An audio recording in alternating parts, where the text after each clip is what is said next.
నమస్తే, welcome to our channel. నేను మీ ప్రియాంకారావు.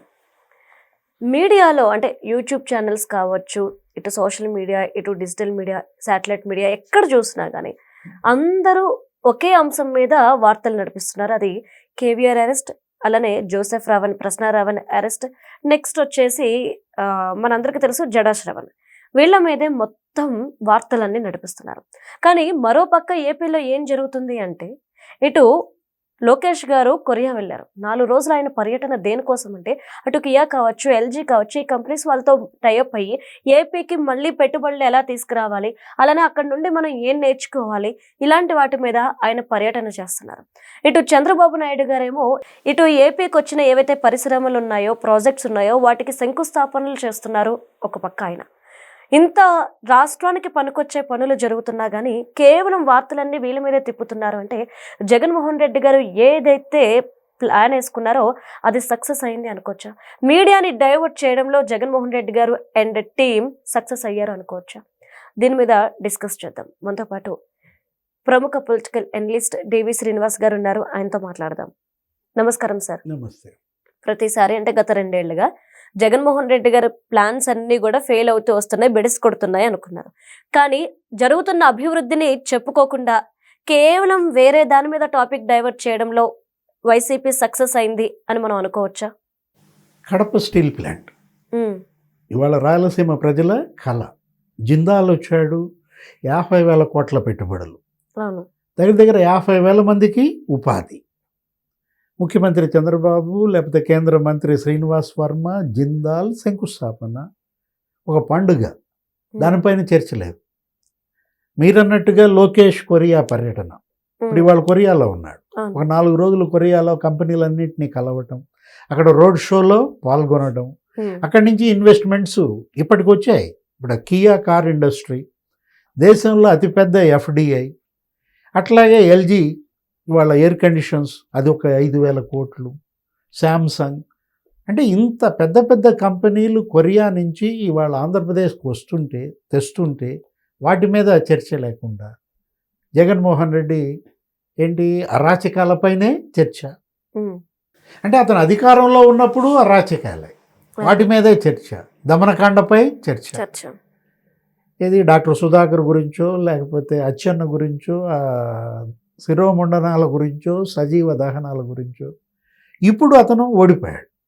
ఓడిపోయినా ప్రజల దృష్టి అభివృద్ధి వైపు వెళ్ళకూడదు, అంతే, సంక్షేమం వైపు వెళ్ళకూడదు.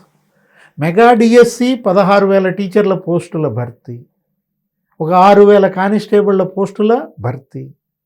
అరే ఇప్పటికి 12 లక్షల కోట్లు ఇన్వెస్ట్మెంట్స్ గ్రౌండ్ అయ్యాయి. అంటే 12 లక్షల కోట్ల పెట్టుబడులు అంటే దగ్గర దగ్గర 12 లక్షల ఉద్యోగాలు వచ్చినట్టు.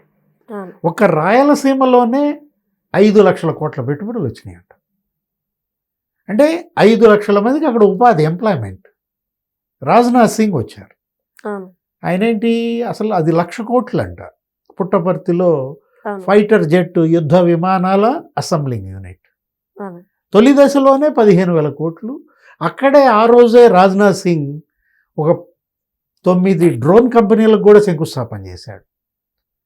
అంటే డ్రోన్ సిటీగా కర్నూలు, రాయల్ ఎన్ఫీల్డ్ మోటార్ బైకులు, అరే హీరో మోటార్ సైకిళ్ళు, అనేక పరిశ్రమలు, అటు ఆటోమొబైల్ ఇండస్ట్రీ, ఇటు ఏరోస్పేస్, అంటే semi conductors plants. Modi government మొన్నే ఆమోదించింది 15,000 కోట్లు. కొప్పర్తిలో, ఓర్వకల్లులో సెమీ కండక్టర్స్ ప్లాంట్స్ కొరియా పెడుతుంది. అంటే ఇక్కడ పెట్టే సెమీ కండక్టర్ ప్లాంట్ కొరియా 14,000 కోట్లమ్మా. ఇప్పుడు దానిపై చర్చకి వెళ్ళాడు లోకేష్. మోడీ క్యాబినెట్ ఆమోదం చేసింది. 14,500 కోట్లు కొరియా. ఇక్కడ సెమీ కండక్టర్స్ ప్లాంట్ ఎక్కడ పెట్టాలి ఏంటి, ఇక్కడ ఉన్న వనరులు. జపాన్ కూడా ఒక 1,000 కోట్లతో సెమీ కండక్టర్స్ ప్లాంట్స్ పెట్టడం, ఇక్కడ చిప్ల తయారీ పరిశ్రమ. అంటే కేంద్ర ప్రభుత్వం ఇవాళ ఒక 2 లక్షల కోట్లు ఒట్టి సెమీ కండక్టర్స్ మీద ఇన్వెస్ట్ చేయాలనుకుంటారు.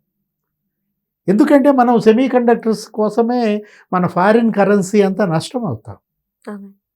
లాస్ట్ ఇయరే 15,000 కోట్లు పోయింది. మన ఫారిన్ ఎక్స్చేంజ్ కేవలం సెమీ కండక్టర్స్ ప్లాంట్స్, ఈ చిప్పులు కొనుగోళ్ళు ఉన్నాయి చూసావా, వీటి కోసం మనం కోల్పోయాం. సెమీ కండక్టర్స్ ప్లాంట్స్లో ఇవాళ స్వయం సమృద్ధి సాధించాలి, 2 లక్షల కోట్ల పెట్టుబడులు పెట్టాలని మోడీ గవర్నమెంట్ ఆలోచిస్తుంటే వాటిని ఆంధ్రప్రదేశ్కి ఎలా తేవాలి అని చంద్రబాబు, లోకేష్, పవన్ కళ్యాణ్ వాళ్ళ ప్రయత్నాలు వాళ్ళు చేస్తుంటే వాటి మీద చర్చ సాగనీయకుండా, ప్రజల దృష్టి వెళ్ళనీయకుండా జగన్మోహన్ రెడ్డి జడా శ్రావణ్, లేకపోతే రావణ్, కేవీఆర్. ఇప్పుడు ఆ రోజు నీ హయాంలో ఎలా జరిగింది? జగన్మోహన్ రెడ్డి హయాంలో ప్రశ్నించే గొంతు నొక్కేయలేదా?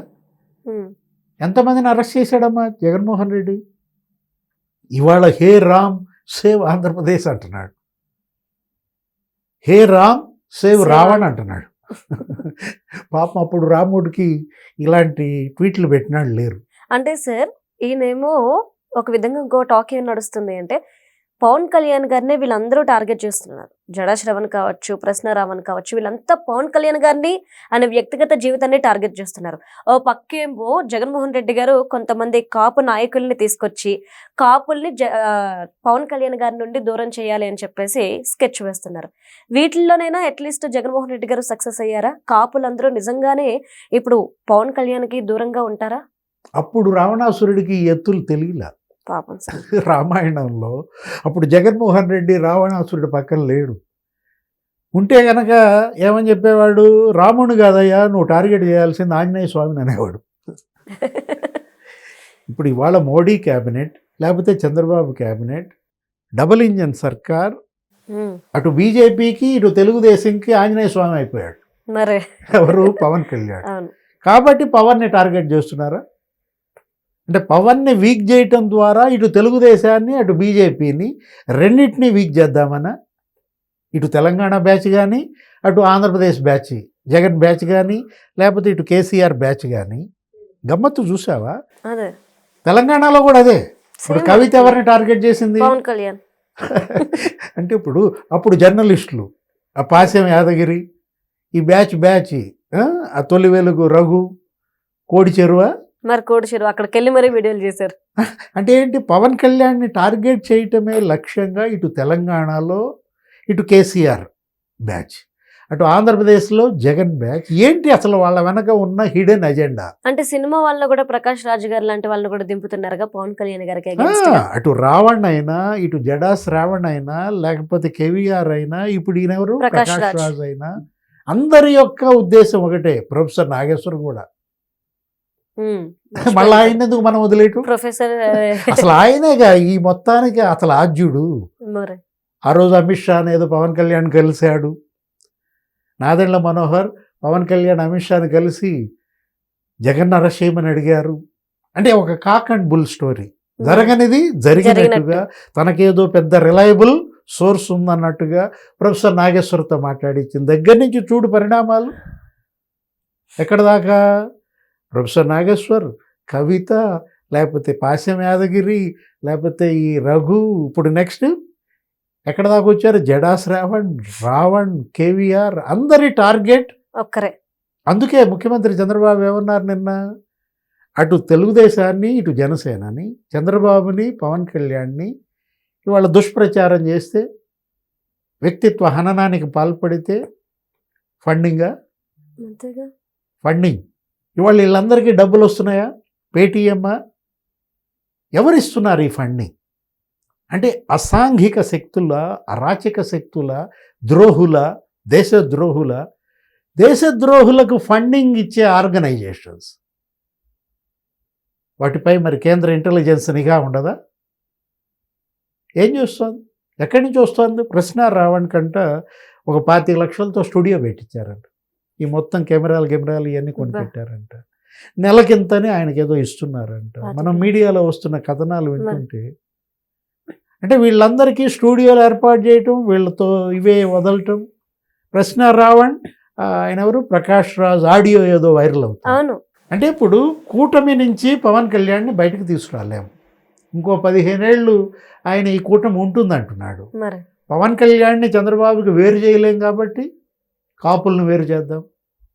టార్గెట్ కాపు, ఆపరేషన్ కాపు, కాపులందరూ మీటింగ్లు పెట్టించడం వైసీపీ వాళ్ళతో, అంబటి రాంబాబుని ఎగదోయటం, పేర్ని నానిని ఎగదోయటం, తోట త్రిమూర్తులతో మీటింగ్ పెట్టించటం, ఆ పనే. అంతే. ఒక రౌడీ షీటర్ సడన్గా కాపు యువకుడైపోయాడు, లాకప్ డెత్. మరి అదే సాక్షిలో అదే సాయి కృష్ణ గురించి ఏమని రాశారమ్మా? రౌడీ షీటర్ పిల్ల సాయి జగ్గయ్యపేటలో నవీన్ రెడ్డిని చంపాడు. అవును. అప్పుడు రౌడీ షీటరు పిల్ల సాయి అతని పేరు సాక్షిలో. ఇప్పుడు కాపు యువకుడు సాయి కృష్ణ గాదే. అంటే ఇప్పుడు నేరానికి కులం ఆపాదించి, ఆ కులం ముసుగులో నేరాలు ప్రోత్సహించి, కాపుల్ని పవన్ కళ్యాణ్కి దూరం చేసే కుట్రలు, పవన్ కళ్యాణ్ని బలహీనపరిచే కుట్రలు, వీళ్ళంత కుట్రలు చేస్తే అతనంత బలపడుతున్నాడు. అతని సనాతన ధర్మంపై వీళ్ళంత దాడి చేస్తే అతనంతా స్ట్రాంగ్ అవుతున్నాడు. ఇప్పుడు తెలంగాణ మనం చూసాం, కవిత టార్గెట్ చేయకపోతే, ఈ యాదగిరి ఈ బ్యాచ్ అంతా ఆయన తిట్టకపోతే, ఆయన తెలంగాణ జనసేన మళ్ళీ రీఓపెన్ చేసేవాడా? టైం తీసుకునేవాడు. అంటే పవన్ కళ్యాణ్ బలం వీళ్ళేనా? మేబీ. వీళ్ళంత కుట్రలు చేస్తే, ఆయన టార్గెట్ చేస్తే పవన్ కళ్యాణ్ అంత విశ్వరూపమా? అంతే, అంత బలపడుతున్నాడు. Right. Thank you so much sir.